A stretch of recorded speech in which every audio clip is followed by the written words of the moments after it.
अस्सलाम वालेकुम friends, welcome back to my channel. करोड़ों दुआओं और खुशियों के लाजवाल ख़जाने के साथ आपका आज और हर आने वाला दिन रहमतों और बरकतों वाला हो। अल्लाह ताला आप सबकी हिफाजत फरमाए।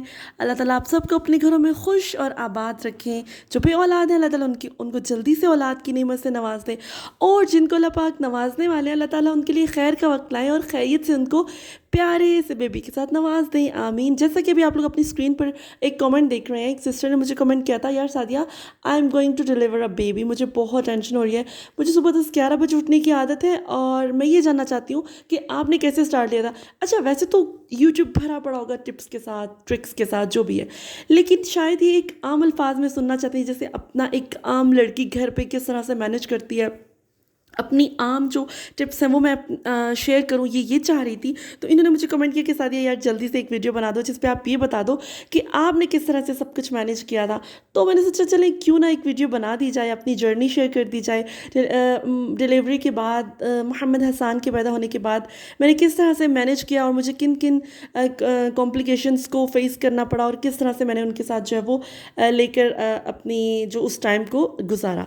तो आज मैं आप लोगों के साथ वो शेयर करने जा रही हूँ। तो इस आज का वीडियो जो वो काइंड ऑफ स्टोरी टाइम समझ लें, लेकिन आप लोग इसमें बोर ना हो उसके लिए मैं इसमें छोटे छोटे क्लिप्स ऐड कर रही हूँ हसान के। अच्छा, वैसे मेरे पास काफ़ी सारे क्लिप्स थे, कुछ जो है ना वो डाटा जो मेरा करप्ट हो गया और डिलीट हो गया, तो बस जो कुछ है मैं वो शेयर करूँगी आप लोग के साथ। अच्छा, जो ये पिछला जो पिक्चर देखी ना आपने, हसान के चंद घंटों के बाद है पैदा होने के, उसके बाद ये कुछ पिक्चर्स हैं जिसमें ये जो बॉडी सूट है इसको मैंने पजामा के ऊपर बंद किया हुआ, जिसके लिए मुझे काफ़ी जो है ना वो क्रिटिसिज्म का सामना करना पड़ा था। लोगों ने कहा था कि तुम्हें पता नहीं है, ये तो बॉडी सूट के जो बटन्स हैं इनको अंदर करके बंद करते हैं और क्या क्या क्या। तो जाहिर है मैं पहली मम्मी थी और मेरे पास कोई बड़ा भी नहीं था और सिस्टर्स भी ज़ाहिर पास नहीं थी मुझे, बल्कि सिस्टर ने भी कॉल पे कहा था, सादिया इसको अंदर करके बंद करते बॉडी सूट के बटन्स को, ट्राउज़र के ऊपर बंद नहीं करते। साइज़ में बड़ा था सूट तो मैंने बाहर से ही बंद कर दिया था, जिसके लिए मुझे काफ़ी तनकीद का सामना करना पड़ा था। सबसे पहला जो मैं आप लोगों को एक्सपीरियंस बता रही हूँ। उसके बाद फिर जो वो किस किस तरह से मुश्किलात का सामना करना पड़ा। मैं बाबा के घर पर चली गई थी, मतलब 1-1.5 माह पहले ही चली गई थी, क्योंकि मेरी जो राइट वाली लेग है उसमें खिंचाव आ गया था और मुझसे चलना भी मुझे मुश्किल हो गया था और मैं चल भी नहीं पाती थी। सो मैं शादी के कह रही हूँ, बेबी के पैदा होने के 2 महीने पहले ही चली गई थी, और जब बेबी 15 डेज़ का था तब मैं अपने घर पर वापस आ गई थी। यानी छिला जो मैंने अपने घर पर ही आधा कंप्लीट किया था। काफ़ी सारी मुश्किलात का सामना करना पड़ा था, लेकिन वो मैं आपसे कोशिश करूँगी सारी शेयर करूँ। उसके बाद जनाब वीडियो रिकॉर्ड करना चाही थी कि व्हाट्स इन माई बैग, तो बस उसकी कुछ इस तरह के मराहल से गुजरना पड़ा था। बेबी सोने की रूटीन किस तरह से सेट करनी है, बड़ी बड़ी मुश्किलात का सामना करना पड़ा था। मेरी जो वो स्लीपलेस नाइट्स किस तरह से गुजरी थी, वो सारे जो मेरे एक्सपीरियंसेस हैं वो मैं आप लोगों के साथ शेयर करने की कोशिश करूँगी। एक वीडियो में तो मैं भी ना कर पाऊँ क्योंकि बहुत ज़्यादा मुश्किलात। और आपको पता है ये जो वीडियो ना, इसको मैंने फर्स्ट टाइम जो झूला बांधा था चारपाई के साथ उसमें डालकर सुलाने की कोशिश की थी। सारी सारी रात मैं भी सो नहीं पाती थी, और अगर सोना चाहती थी तो इसी टेंशन में नींद नहीं आती थी, कहीं उठ जाए, रोए, मुझे पता ना चले। और फिर कभी छोटे भाई से कहती थी कि प्लीज़ इस तरफ कमरे के करीब रहना मेरे, अगर कभी ये रोए तो मुझे उठा देना कि अगर मेरी आंख ना खुल रही हो। और इस तरह से मेरी हालत हो गई थी कि मुझे लगता था कि पता नहीं मैं ख़त्म हो चुकी हूँ। कमर दर्द शिद्दत से होता था, आंखों के नीचे इस कदर हल्के पड़ चुके थे कि देख के खौफ आता था और नहीं सो पाती थी। फिर आखिर मैंने अतीक से कहा था कि अतीक, क्योंकि अतीक जाके अंकल जी की तरफ जाकर सोते थे, हमारा अपना घर जो वो लॉक था क्योंकि मैं सिर्फ बाबा के घर पे रहती थी और अतीक वहाँ पर नहीं रहते थे। फिर मैंने उनसे कहा कि प्लीज़ अतीक आप यहाँ पर आके रहो, रात में कभी किसी टाइम आप इसे थोड़ा सा पकड़ लिया करना, ये इतना ज़्यादा रोता है, ये सोता नहीं है, पता नहीं इसके पेट में दर्द होता है, उस वजह से मैं नहीं सो पाती हूँ, मेरी कमर में दर्द हो गया थी, इस तरह से हो गया, इस तरह से हो गया, मेरी नींदें और सब कुछ ख़त्म हो चुका था। तो बहरहाल मैं आपसे स्टेप बाय स्टेप शेयर करने की कोशिश। अच्छा जी, सबसे पहले मैं आपको बताती हूँ 0 to 40 डेज़ में न्यू मॉमीज़ जो हैं वो जो काफ़ी ज़्यादा परेशान भी हो जाती हैं, इरिटेट भी हो जाती हैं, कभी-कभी आपको रोना आता है, कभी आपको समझ नहीं आती कि क्या करें और गुस्सा भी आ रहा होता है, समझ में नहीं आ रहा होता किस तरह से मैनेज करना है। तो 0 टू 40 डेज़ तक के बच्चों के साथ आपने किस तरह से मैनेज करना है या अगर आप चाह रही हैं कि उसकी रूटीन सेट हो जाए, तो ये सब कुछ मैं आपको बताने की कोशिश करती हूँ। अपना जो मेरा एक ये कह लें कि एक्सपीरियंस है, उस हिसाब से कहूँगी। मैं कोई बहुत बड़ी एक्सपर्ट नहीं हूँ या मैं कोई बहुत किसी को बड़ी वो नहीं दे रही कि कहूँ कि आप मुझे कुछ कमेंट्स करना। तो जनाब शुरू करते हैं पहले दिन से, ठीक है। जो न्यू मॉमीज़ हैं, जो फर्स्ट टाइम मामा बनी हैं, उनके लिए कि बेबी को डिलीवर करने से पहले पहले तो सारा दिन भी आपका होता है, रात भी आपकी होती है, आप जब चाहें सोए, आप खूब सोते हैं। और मैं ये कहूँगी कि अगर आप कि कुछ ही दिन बाकी हैं बेबी के साथ मिलने को, तो प्लीज़ जितना सोना है सो लें, जितनी नींदें पूरी करनी है जी भर के कर लें, क्योंकि जब बेबी दुनिया से इंशाल्लाह आ जाएगा, उसके बाद आपकी नींद आपकी नहीं रहेगी, आपका खाना आपका नहीं रहेगा, आपका सब कुछ सिर्फ आपका बेबी होगा। सो जो कुछ करना है मन मस्तियाँ भी कर लें, उसके बाद सभी कुछ आपके बेबी पे मुनहसर होगा। अगर वो चाहेगा तो आप खाना भी खाएँगे, अगर बेबी नहीं चाहेगा तो आप इवन खाना भी नहीं खा सकेंगे।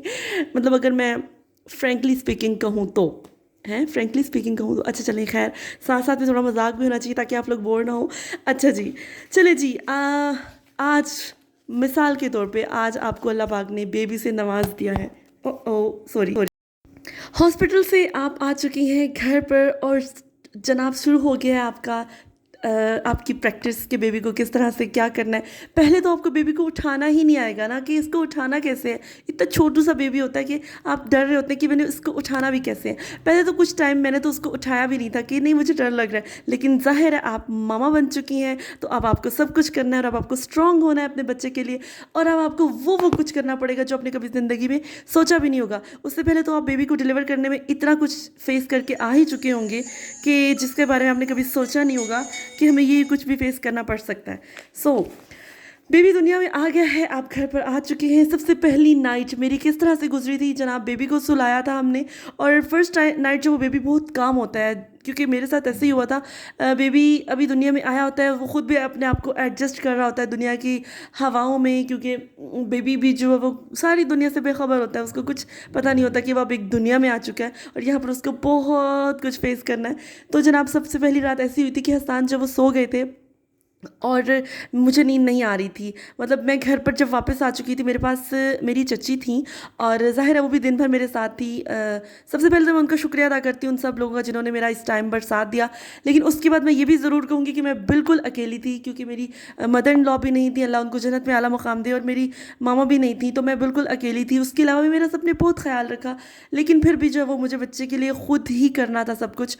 तो मैंने जो वो सभी कुछ खुद ही किया था। पहली रात गुजरी थी, मैं सो नहीं पाई थी। हसन मेरे साथ सो गया था लेकिन मैं नहीं सो पा रही थी, क्योंकि मुझे एक अजीब सा था कि बच्चा है, अगर वो रोए तो मुझे पता ना चले। मतलब इस तरह की सारी जो ना वो मसाइल जो वो मेरे माइंड में चल रहे थे। अतीक घर चले गए थे अंकल जी की तरफ, क्योंकि रात भर वो मेरे साथ थी। रात से वो 4 बजे मैं घर पर वापस आई थी। अच्छा, मैं जिस तरह से जो जो मुझे बातें याद आती जा रही मैं आप लोगों के साथ शेयर करती जाऊँगी, तो प्लीज़ आप जो है वो सुनते जाइएगा।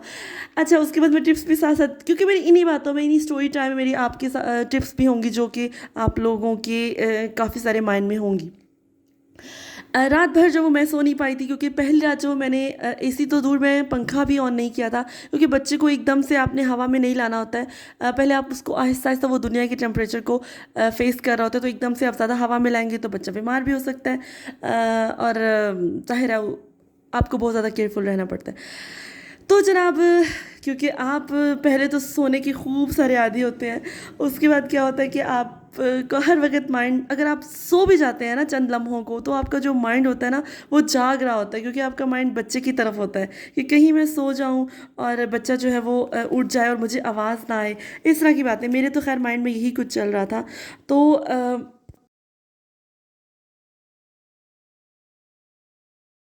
बातें तो मैं पता नहीं क्या-क्या कुछ करती जा रही हूँ। चलें अब करते हैं काम की बात। सबसे पहले क्योंकि कमेंट में सिस्टर ने अपनी नींद से ही ज़्यादा परेशान है, तो उसी के बारे में बात शुरू करते हैं कि जनाब बच्चे का टाइम आपने किस तरह से सेट करना है। जो 0 से 3 मंथ्स तक नहीं सॉरी 0 से जो 40 डेज़ तक के बच्चे होते हैं, आपको पता है अगर आप चाहें ना कि उनकी रूटीन सेट करना चाहें, तो आप कभी भी नहीं कर सकेंगे। क्योंकि बच्चा अभी-अभी दुनिया में आया होता है, उसने खुद भी दुनिया का को देखना होता है, उसने सब कुछ मैनेज करना होता है, तो बच्चा एकदम से आप चाहेंगे भी तो आप उसकी रूटीन नहीं सेट कर पाएँगे।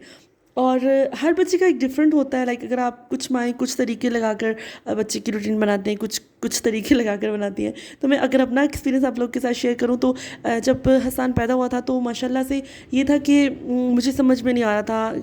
अगर ये सोता था तो 15-20 मिनट सो के फिर उठ जाता था, फिर रोने लग जाता था, फिर इसको फ़ीड कराना होता था और मैं खुद इस कदर थक जाती थी, मेरी कमर टूटने को आ जाती थी, यकीन करें। और इस कदर बुरी हालत थी कि यकीन करें मैं बहुत ज़्यादा रोती थी और मुझे समझ में नहीं आता था मैं कहूँ किससे, बस रो रो कर ही जो वो मैनेज कर रही थी, लेकिन किसी से भी कुछ नहीं कह पाती थी क्योंकि माँ होती है ना, माँ से हर बात शेयर करते हैं। तो मैं इतनी ज़्यादा परेशान हो जाती थी कि मैं कैसे करूँ। अच्छा मैं टाइम नोट करती थी, मैं कहती थी अच्छा इसको कितने 10 मिनट फ़ीड कराना है, लेकिन ये बात तो नहीं होती, बच्चे का तो पहले फुल होना चाहिए तब बच्चा जो है वो रिलैक्स होता है। लेकिन मुझे पता नहीं था कि बच्चे को अपने कितने टाइम तक फ़ीड कराना होता है। फिर आखिर जब ये 7 दिन का हुआ ना, तब आके मैंने अतीक से कहा अतीक प्लीज़ हम ना फार्मूला मिल्क भी स्टार्ट कर देते हैं कि शायद इसका पेट नहीं भरता है तो ये सोता नहीं है। तो फिर अतीक जो हालाँकि डॉक्टर की सजेशन से लेना चाहिए, लेकिन अतीक खुद ही मेडिकल स्टोर पर जाकर तो एक फार्मूला मिल्क जो है वो शायद लेकर आए थे। कौन सा था वो, लैक्टोजन था या फिर नहीं नैनग्रो था, हाँ नैनग्रो ये लेकर आए थे। फिर मैंने इसको फीडर देना शुरू किया और उससे ये होता था कि फीडर से जैसे ही इसका बैली फुल होता था ना, तो फिर उससे ये होता था कि फ़ौरन सो जाता था और चंद जो है ना ये कह लें कि 20-25 मिनट से टाइम बढ़ता बढ़ता ये कभी 1 घंटा जो वो कभी आधा घंटा कभी 1 घंटा जो वो ये सो जाता था। और उसमें भी ये होता था कि मैं सोती थी, मेरी एक बाजू एक हाथ इसके ऊपर होता था और अजीब सी स्लीपलेस नाइट्स थी मेरी। हालत तो मेरी ये हो गई थी कि बस कुछ ना पूछे ना आपने कहा। अच्छा फिर उसके बाद ये होता है कि कुछ अगर आपका खाने को दिल चाह रहा है तो होता है कि जी नहीं ये चीज़ आप नहीं खा सकती, इससे बेबी के पेट में दर्द होगा, ये नहीं खा सकती, ये बेबी के लिए सूटेबल नहीं है। अच्छा ऐसे नहीं करना, ऐसे नहीं करना। गर्मी में अब सर एकदम से मैं एसी में भी नहीं गई थी कि बच्चे को ठंड ना लग जाए, तो पहले मैंने शिद्दत से गर्मी थी क्योंकि ये जून में पैदा हुए हैं हस्तान, तो मैं इतनी सारी गर्मी थी कि मैंने एसी के बगैर पहले गुजारा। फिर उसके बाद शिद्दत की गर्मी थी, आहिस्ता आहिस्ता से फिर एयर कूलर की तरफ आए और फिर एयर कूलर को बंद करने के बाद हम लोग एसी की तरफ आए आहिस्ता आहिस्ता। तो अल्लाह का शुक्र है वो तो मसला नहीं हुआ, लेकिन इतना कुछ आपको मैनेज करना पड़ता है ना कि किस तरह से आपने बच्चे के साथ जो वो मैनेज करना है। मैंने अतीक से कहा कि अच्छा हमने फिर वो फार्मूला मिल्क इसको स्टार्ट कर दिया। अच्छा मैं आपको क्योंकि स्टोरी टाइम है तो स्टोरी की तरह ही बताऊंगी, जो जो बातें याद आती जाएंगी वो मैं आपको बताती जाऊंगी। फार्मूला मिल्क देने के बाद ये होता था कि उससे फिर थोड़ा सा इसकी रूटीन सेट हुई, मतलब ये थोड़ा सा थोड़ा रूटीन नहीं सेट हुई, थोड़ा थोड़ा सोने लग गया, जिससे ये होता था कि मैं चले थोड़ी थोड़ी अपनी नींद कर लेती थी। फिर दिन में भी ऐसे होता था, अगर कभी जो है वो लगता था कि चलो अब ये सो गया है तो मैं सो जाती थी, या फिर दिन में कोई ना कोई आ गए, गेस्ट आ गए, उनको मिलना ये वो मिलाना। तो जब 15 डेज़ के हसान हुए तो मैं अपने घर पर आ गई और अपने घर पे जब वापस आ गई तो उसके बाद फिर मैं ज़ाहिर है मैं हर किसी के सामने अपने मसले और प्रॉब्लम्स रखती थी कि मैं कैसे करूँ, मैनेज क्या करना है। फिर जो जो मुझे टिप्स मिलती थी ना मैं उन्हीं को फॉलो करती थी, कभी कुछ तो बस करते कराते जब मैं अपने घर पर आ गई फिर मैंने इस तरह से किया कि मैंने सोचा कि मैं कुछ, मुझे सिस्टर ने भी कहा कि तुम इस तरह से रूटीन सेट करो कि इसको रात में फीडर दिया करो ताकि ये रात की नींद ले। अच्छा सबसे पहले तो मैं आपको बताती हूँ कि बच्चे की जो रूटीन सेट करने के ना फ़ायदे क्या होते हैं। सबसे पहला फ़ायदा ये है कि आप रिलैक्स हो जाते हैं। बच्चा जो है ना उसकी अगर रूटीन सेट हो जाए ना तो बच्चे की सेहत भी अच्छी रहती है और माँ की सेहत भी अच्छी रहती है। बच्चा भी फ्रेश रहता है क्योंकि उसकी नींद पूरी हुई भी होती है और वो अपनी नींद पूरी करके जब उठता है तो वो खेलता भी है, फ्रेश भी रहता है। और जब बच्चा सोता है तो माँ की नींद भी पूरी ऑटोमेटिकली हो जाती है। बच्चे में चिड़चिड़ापन नहीं आता और वो जल्दी बात को समझने लग जाता है। इस तरह से जो है ना वो ये फ़ायदे होते हैं बच्चे की नींद जो वो सेट करने से। बच्चा टाइम से सोएगा, आप अपने घर की रूटीन सेट कर सकते हैं, अपने कामों की रूटीन आप सेट कर सकते हैं। मतलब ज़ाहिर है जब बच्चे की रूटीन बन जाएगी तो माँ की भी बन जाएगी। आपको पता होगा इस टाइम पे बच्चे ने सोना है, उस टाइम पे आप अपने अपने अपने घर के सारे काम जो वो निपटा लेंगी। अगर बच्चा नहीं सोएगा, बच्चे में चिड़चिड़ापन आएगा तो माँ में भी चिड़चिड़ापन आ जाएगा, क्योंकि बच्चे की नींद नहीं पूरी होगी तो माँ की भी नींद नहीं पूरी होगी। और जो माँ होगी जैसा कि मेरे साथ हुआ था, बिला वजह गुस्सा आ जाता है, चिड़चिड़ापन आ जाता है, काम रखे रह जाते हैं और उसको कामों को देख देख कर और गुस्सा आता है और टेंशन होती है कि यार काम भी पड़े और बच्चा भी नहीं सो रहा। तो इसलिए आपको चाहिए कि आप अपने बच्चे की रूटीन सेट करें। तो सबसे पहले आपने क्या करना है, अपने बच्चे की रूटीन सेट करनी है। और रूटीन सेट करने के लिए क्या क्या कुछ मैंने किया था वो मैं भी आप लोग के साथ शेयर करती हूँ। बेड टाइम रूटीन से सेट करने का क्या तरीकाकार होना चाहिए, मतलब मैं कोई बहुत बड़ी वो तो नहीं हूँ कि मैं आपसे कहूँ कि मैं आपको तरीके बता रही हूँ, मतलब मैंने क्या तरीके इख्तियार किए वो मैं आप लोगों के साथ शेयर करूँ कि बेड टाइम रूटीन सेट करने के लिए मैंने किन किन मुश्किलात का सामना किया, फिर कौन कौन से हरबे आजमाए और कौन से फ़ायदेमंद हुए और कौन से जो है वो बिल्कुल बेफ़ायदा थे।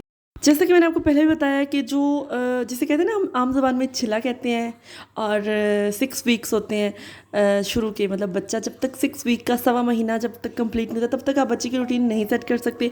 तब तक आप बच्चे को जो चाहे कोशिश भी कर लें तो वो बिल्कुल बेफ़ायदा होगी। इसीलिए एक्स्ट्रा आप लोगों ने सुना होगा कि कहते हैं ना कि छिले से निकल जाए बच्चा तो फिर ये ऐसे हो जाएगा, फिर सेट कर लेगा, फिर ये हो जाएगा। ऐसी बातें अक्सर सुनी है ना आपने, मैं हमेशा सुनती थी, सब कहते थे छिले से निकल जाएगा, मोटा हो जाएगा, छिले से निकल जाएगा, ऐसे हो जाएगा। तो मैं सोचती थी अच्छा वाकई ऐसा होगा। तो ये है इसकी जीती जागती मिसाल, मेरा शहजादा वाकई में ऐसा हुआ था। छिले से निकलने के बाद ना वाकई माशाल्लाह से जो है ना ये इसकी सेहत भी अच्छी होने लग गई थी। और मुझसे लोग पूछते थे इसकी डाइट में आपने क्या कुछ शामिल किया है कि एकदम से ये गुपलू गुपलू सा हो गया है। तो वो छिले से निकलने के बाद बच्चा जो है ना वो खुद ही माशाल्लाह सेहत भी पकड़ लेता है और उसकी जो रूटीन है वो भी सेट हो जाती है।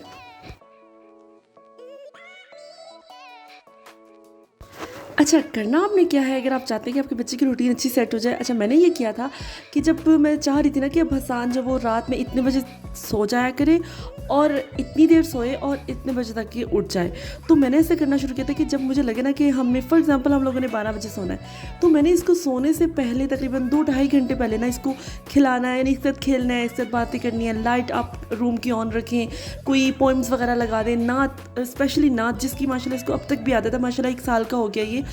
अल्लाह पाक सब बच्चों को अपनी हिफाजत में रखे और सेहत वाली ज़िंदगी दे। तो नात वगैरह लगा कर रखें आप। उसके अलावा लाइट्स ऑन रखें, बच्चे के साथ खेलने की कोशिश करें, बातें करते रहें उससे। तो इससे ये होगा कि बच्चा जागा रहेगा। तो जब आपको लगेगा कि अब आपके सोने का टाइम करीब है, उस हिसाब से आप बच्चे को जब चाह रहे हैं कि भाई ये सो जाए तब तक वो थक भी चुका होगा। हाँ, और कोशिश ये भी कीजिएगा कि उसको फीडर वगैरह उसको फीड ना कराएं, ताकि थोड़ा सा उसका भूखा पेट भी रहेगा। तो सोने के टाइम पर उसको आप फीड भी दें, पेट भी भर जाएगा और उसकी जो है वो नींद भी उस टाइम पर उसको आ जाएगी। तो ये सबसे बेस्ट तरीका है जो कि मैं अब तक भी अपनाती हूँ कि कभी मुझे लगता है ना कि अभी आजकल रूटीन इस तरह से हो गई है, तो हसान को जगा के रखना है, बातों में लगा के रखना है, कुछ दिखाना है, पोइम्स दिखानी है, नाते लगा कर दे देनी है उसको। तो फिर जब वो जागे रहता है ना तो उससे फिर ये होता है कि वो क्या अपने टाइम पर सो जाता है। और एक और बात सिस्टर मैं आपको ख़ास तौर पे कहूँगी, जिनका मुझे कमेंट आया था, जिनके लिए मैंने ये वीडियो बनाई उनको कहूँगी, बच्चे को हाथ की आदत मत डालेगा। शुरू शुरू में शौक में वो उठाए रखते हैं, लेकिन बाद में बहुत ज़्यादा मुश्किल होती है। तो आपने पता क्या करना है, जब बच्चे को सुला रहे होंगे ना, या जैसे फॉर एग्जांपल अगर आप कोई लोरी सुनाने की आपको आदत हो रही है या कोई पोएम वगैरह, ज़्यादातर कोशिश करें आप नात वगैरह पढ़ लें या कुछ इस तरह से जो भी। तो जब आपको लगेगा ना कि बच्चा थोड़ा सा नींद महसूस कर रहा है और नींद में जा रहा है और वो आंखें ऐसे बंद करने लग जाता है, फिर फ़ौरन से उसको उसके बेड पे या उसकी जगह पर लेटा दे। बाकी का जो उसको नींद उसने लेनी ना प्रॉपर, जिसने सोना है वो वहीं पर सोए, ताकि उस बच्चे को पता हो कि मैंने गोद में नहीं, मैंने अपने बेड पर सोना है। तो ये जो है ना आपकी ज़रा इस चीज़ पर ज़्यादा ध्यान दीजिएगा, इससे आपको बड़ा सुकून रहेगा। तो बस ये छोटी छोटी टिप्स जितनी मुझे समझ में आई मैंने इकट्ठी करके वीडियो बना दिया। और आपको पता है आज ये वीडियो भी रिकॉर्ड करने सुबह से रिकॉर्डिंग शुरू की हुई है मैंने। आधी एडिट करती हूँ, फिर हसन साहब उठ जाते हैं, फिर उनका काम देखना, फिर घर के काम देखना, फिर थोड़ी सी एडिट करती हूँ। तो काफ़ी ज़्यादा मुश्किल का सामना करना पड़ा। इसलिए टूटे टूटे पैचेस में जो मैंने ये वीडियो रिकॉर्ड किया ना, इसमें कहीं पर कोई गलती हो या कोई मिस्टेक हो या कोई ऐसी बात जो आपको लगे कि यार ऐसे नहीं, तो मैं ऐसे करना चाहिए था, तो वो भी मुझे ज़रूर गाइड कीजिएगा। क्योंकि आपको पता है कि मैंने भी अपने ही तजुर्बे से, अपने आप से ही सीख के या फिर कुछ जो सर्च करके गूगल से, तो मैंने उनको जो है वो फॉलो किया था। तो अगर कहीं पर मैं भी गलत हो सकती हूँ, मैं ये नहीं कहती कि मैं परफेक्ट हूँ। सो अपनी टिप्स मैंने आपके साथ शेयर करनी थी, अपनी स्टोरी टाइम शेयर, अपना जर्नी शेयर किया, एक स्टोरी टाइम बना के इसको मैंने आपके साथ शेयर कर दिया। इसमें कहीं मैंने जो भी चवलियाँ मारी सॉरी टू से, जो भी कुछ मिस्टेक्स किए हैं उसको इग्नोर कीजिएगा। आई होप आप लोगों ने मेरी ये ऊट पटांग जर्नी इन्जॉय की होगी, जिसमें मैंने अपने से ही टिप्स ली और ख़ुद ही उनको यूज़ किया और यहाँ तक पहुँच गई कि आज मैं 1 साल के बच्चे की माँ हूँ, अल्हम्दुलिल्लाह। तो वक्त के साथ साथ आप सीखते हैं, तजुर्बा आता रहता है, मुश्किलात आती हैं, रो रो के गुजारते हैं आप टाइम। और मैंने तो खैर बड़ा ही, यकीन करें, आंसू बहाती थी अकेले कमरे में बैठ के, क्या करूं, कैसे करूं, क्या होगा, किस तरह से होगा। खैर अल्लाह का शुक्र, अल्लाह पाक साथ देते हैं। अल्लाह पाक अपने बंदे को कभी भी अकेला नहीं छोड़ते, हर हाल में अल्लाह का साथ। दुनिया इंसान छोड़ देता है लेकिन बंदे छोड़ देते हैं, अल्लाह आपका साथ कभी नहीं छोड़ता। अल्लाह से लो लगाइए, अल्लाह से बात कीजिए, जब कोई परेशानी हो, कोई मुश्किल हो, अल्लाह से बात कीजिए। अल्लाह पाक आपके लिए बेहतरीन हल निकालेंगे, और जो हल वो साथ निकाल दिया ना, वो दुनिया का कोई इंसान नहीं निकाल सकता। सो रिलैक्स रहिए, अपनी ज़िंदगी को खूब एंजॉय करिए। अल्लाह पाक तमाम बे औलाद जोड़ों को जल्दी से औलाद की नेमत नवाजे। और डियर सिस्टर, ख़ास तौर पे आप, अल्लाह पाक आपको खैरियत से बेबी दें और सेहतमंद तंदुरुस्त तवाना औलाद से नवाजें, और आपका जो जर्नी है वो बहुत अच्छा गुजरे। आई होप आपको थोड़ी सी हेल्पफुल रही होगी मेरी वीडियो आपके लिए। ये जो अपनी ज़बान में मैंने अपनी आपको जो बताई हैं टिप्स वगैरह, उनको फॉलो करने की कोशिश कीजिएगा, और मेरी स्टोरी सुन के आप हंसे भी होंगी कि ये क्या चवले मारती रहती है।